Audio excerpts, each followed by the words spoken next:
Did you see about the Nexium trial? There's a lot of guilty verdicts in there, and boy, this is the first domino in a very long, complex, already set up system of dominoes, and they're all going to start falling now. Today we're going to talk about a few of them that have started to wobble and see where we're going with this. It's going to be fun. Sounds good. Sounds good. So let's start with Nexium. Have you got like a bit of an explanation of what Nxivm is, first of all? Because it only sort of started coming into the news a few months ago, for us anyway, in Australia.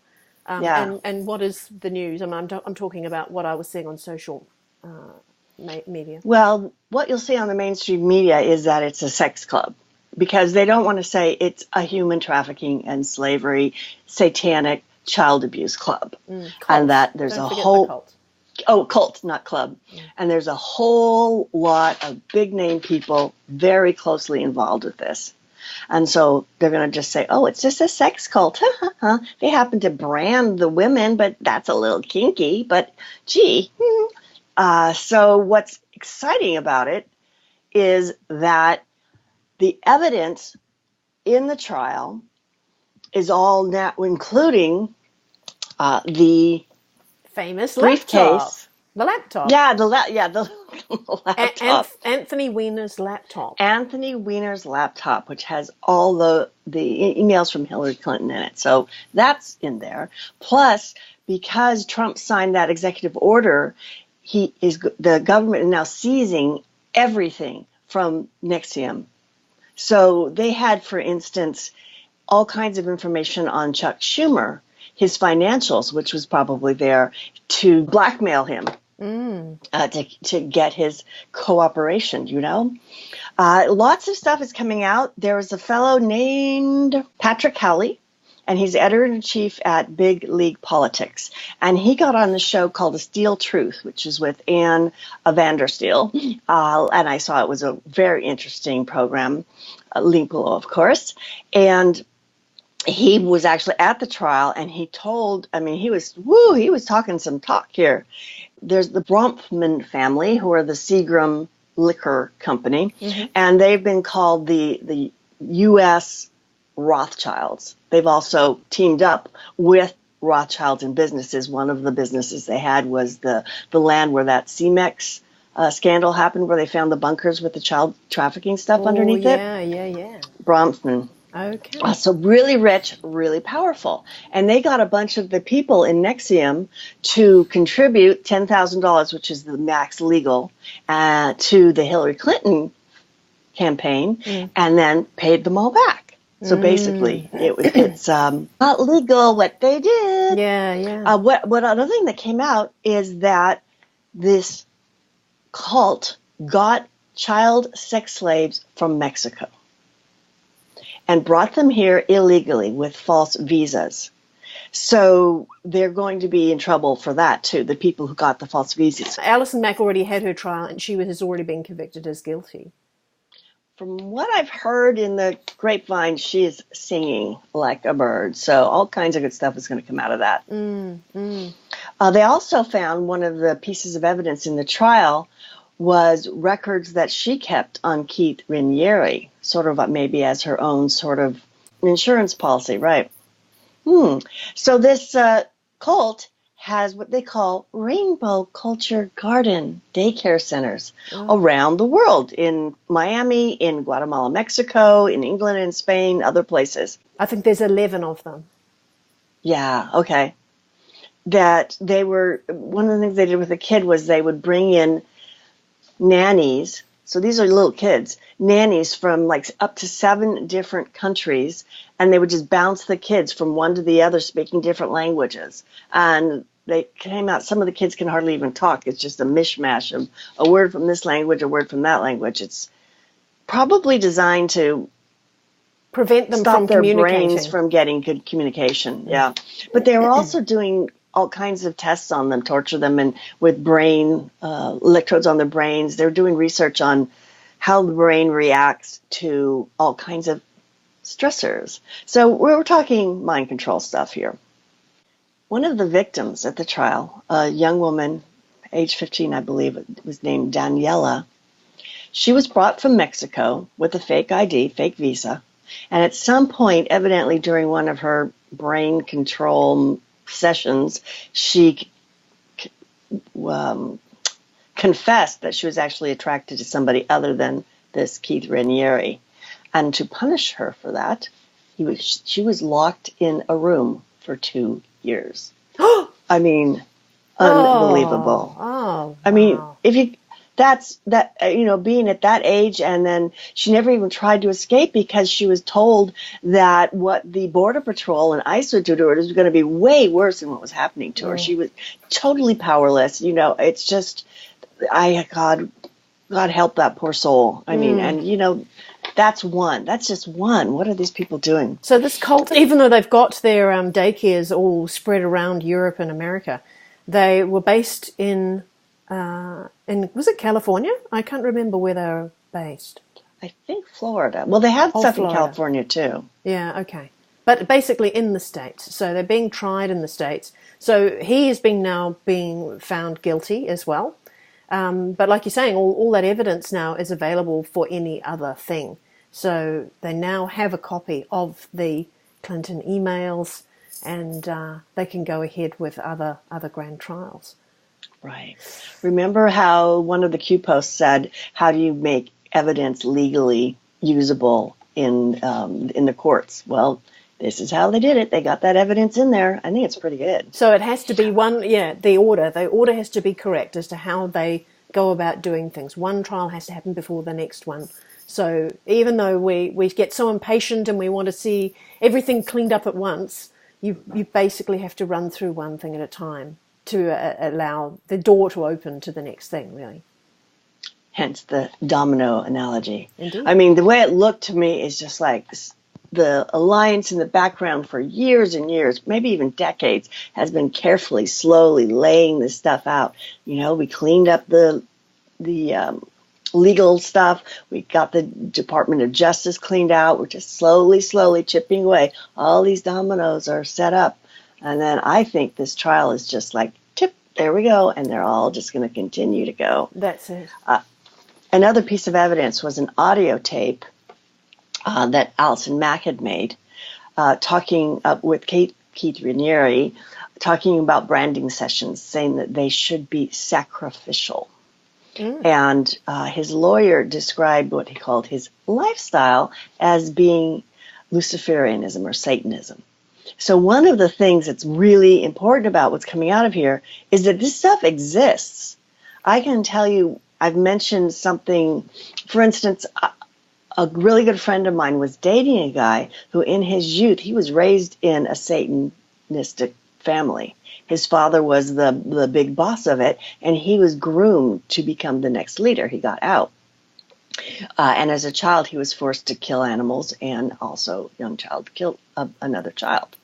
So, and I mentioned something about that to somebody once, and they said, oh, no, that stuff doesn't still exist. I'm like, that's the cognitive dissonance wall. Yeah, that's it. It's not hundreds of years ago. Break through, right?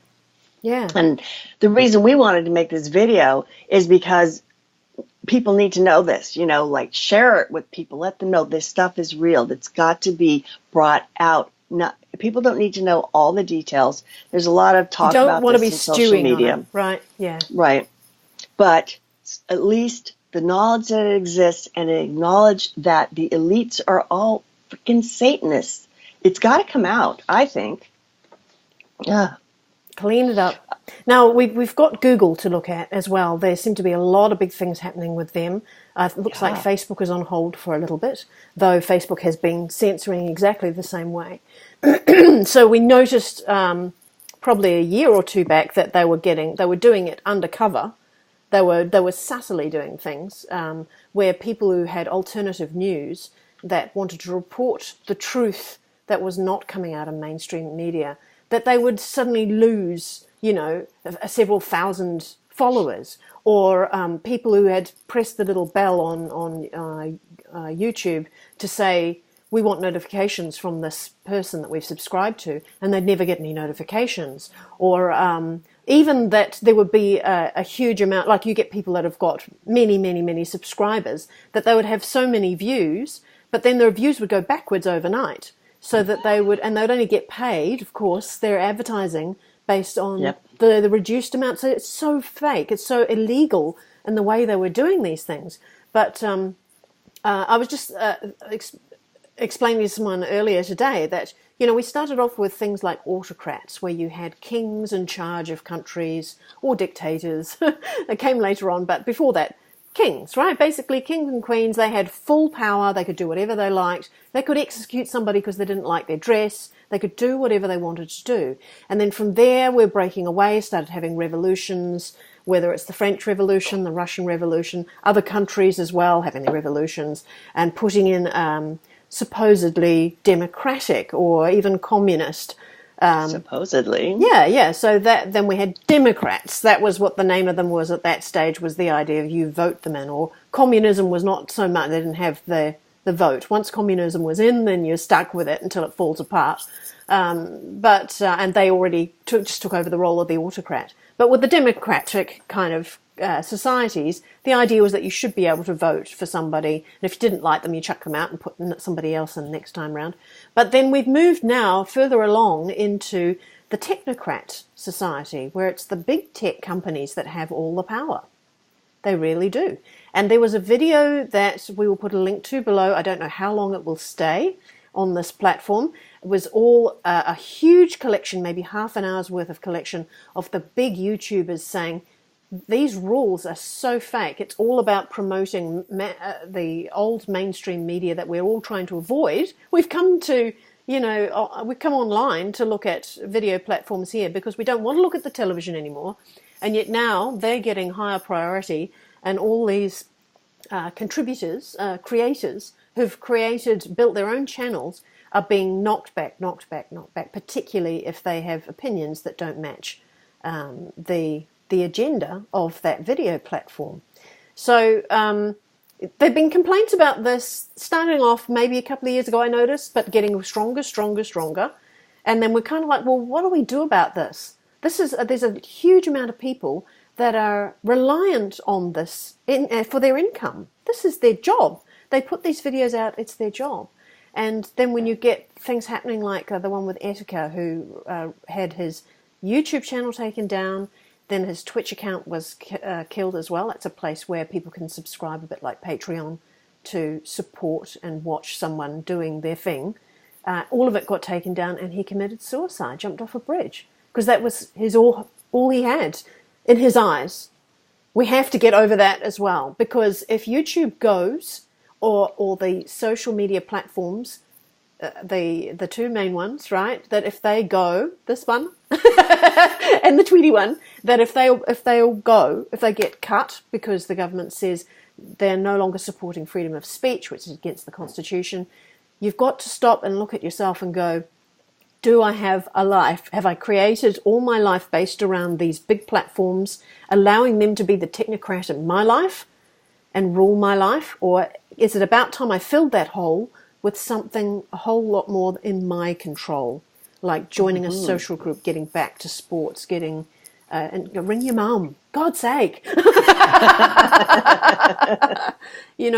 Oh, mum. Yeah.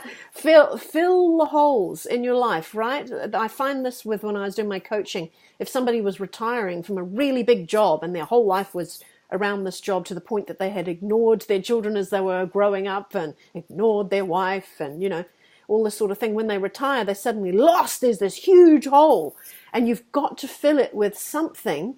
Otherwise, they just sit there and decay in the lounge because they've not put any work into making other parts of life happen. And I think that there'll be a lot of people out there that need to think about doing that as well. Another thing that came out around the Nexium thing, which was kind of interesting, but it's not legally admissible. But a guy whose name I can't remember, he said that he had attended a recruiting party for Nexium, and that it was supposed to be for women. He went to support a woman. They took the women to a back room and was showing them videos, supposedly snuff videos. Okay. and who he saw at this party, and he did a lie detector test as well, which somebody else paid for, but he said, yeah, he's not lying. Some of the people he saw at this party included Allison Mack, Keith Raniere, Huma Abedin, who is Hillary Clinton's first number one man or woman, first aide, I don't know what you called her. Also, James Alefantis. Do you remember him? He was the owner of the Comet Pizza, which is the Pizzagate thing. Oh, wow. Okay. So they're all connected. Stormy Daniels. Right, convenient. Remember her? Yeah. We remember who she is. As well as Kirsten Gillibrand, who's a senator from New York, running for president right now. And she said, I know nothing about Nexium. But you were seen her at the party. father and stepmother were highly placed within the cult. Also, she was spotted at a fundraiser for Hillary Clinton, sitting at a table that was sponsored by Nexium. So I don't think she can claim she doesn't know anything about it. Yeah. So they're all involved with it, and it's going to come out. And even the White House has gotten involved in the censorship. They're collecting people's stories. So, yes. And Trump has been tweeting about it, and talking about it on radio, on interviews and stuff, that he gets, people can't even follow me on Twitter. They want to. I hear them say, sir, I tried to follow you and it just can't make it work. It's really bad. We're going to do something about it. And then he was asked, well, do you think we need to do legislation or do legal stuff? And he says, well, I think we're going to need to do legal stuff before we can do legislation. So that's what he said. So maybe that's where we're going. I mean, it looks like there's antitrust lawsuits coming up, if nothing else. But it's really blatantly obvious. There are people who've done a lot of research to prove that the mainstream media will get trending on YouTube with only as few as maybe 10,000 views. Yeah. Whereas the alt-right media, or anybody who doesn't agree with mainstream media, they can have millions of views before they could get trending.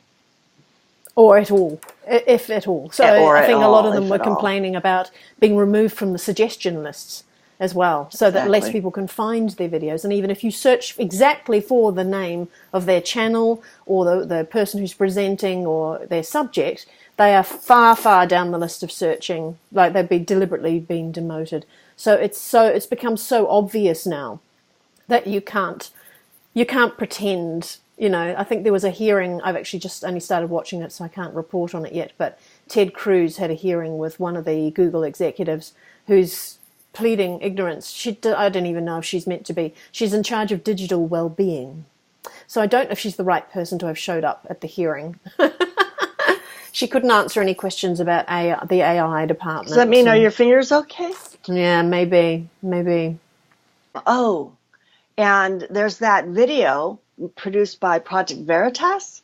Did you see that one? No, but that was brought up in the hearing with Ted Cruz. Ah, okay. Lots it of was an proof. Executive talking about their fairness issues and wanting to make sure that what happened in 2016, i.e. Trump got elected, will never happen again. Yeah. I was like, oh, gee, you're busted, man. Yeah, so, I mean, what can you do about it? This is the interesting thing. How is the government going to handle that when you've got a company filled with thousands of employees that should be loyal to their company?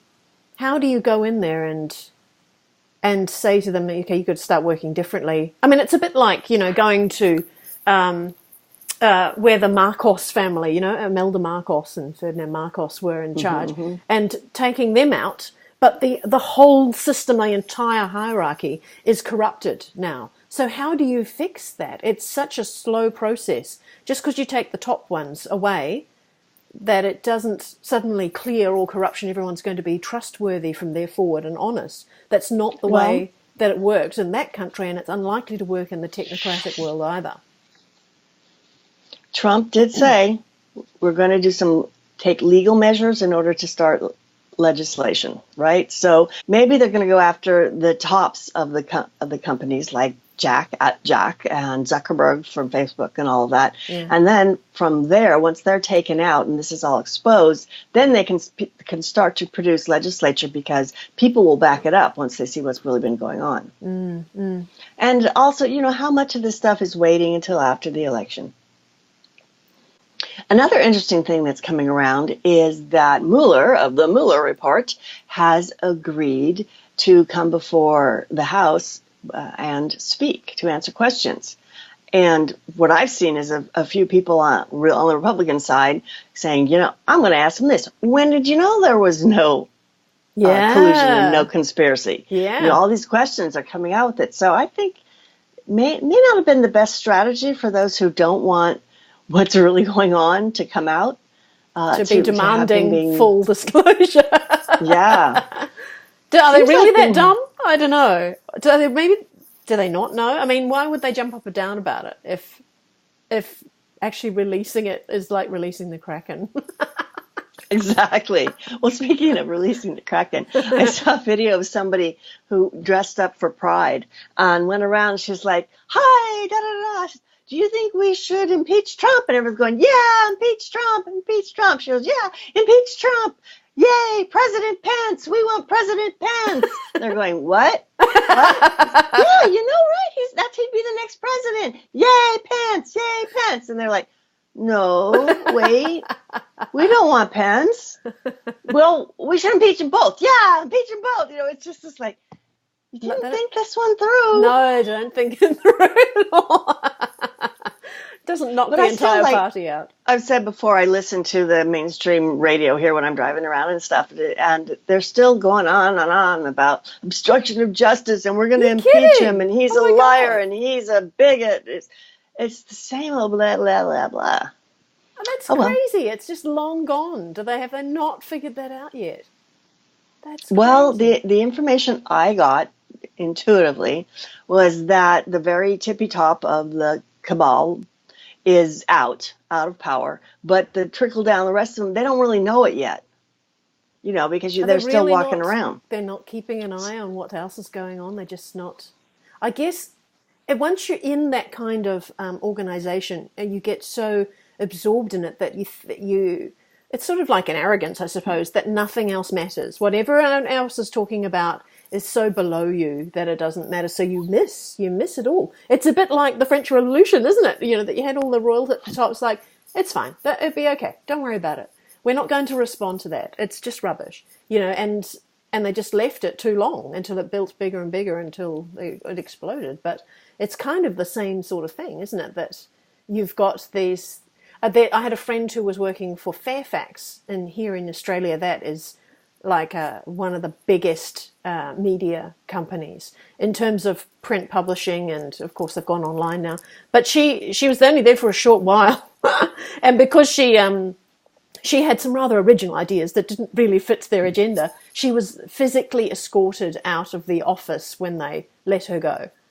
Like there was no subtlety about it all. She felt rather humiliated, but then she realised that everybody gets escorted out by two big, bulky security men if you get let go. Fired. So she said that she was only there for a short time, but that there were people in there, some of the seniors, who believe that newspapers are coming back. Just give it some time. This online thing is just a trend. Yeah, exactly. That was the look on her face. Are you kidding me? Really? You want us to cut down more trees? Really? Crazy. So let's clean this up. It's an amazing show. It's far bigger than any conspiracy theorist could ever tell you. Far, far bigger. And we won't get to see all of it. Everyone who's jumping up and down wanting full disclosure will not get it, because a lot of it will be just too appalling to even bear. Just wouldn't even want to imagine it. But it's been cleaned up. Have faith and just watch. And then we'll see what happens next. Thanks for joining us. Any comments? Put them below. Bye-bye. Bye.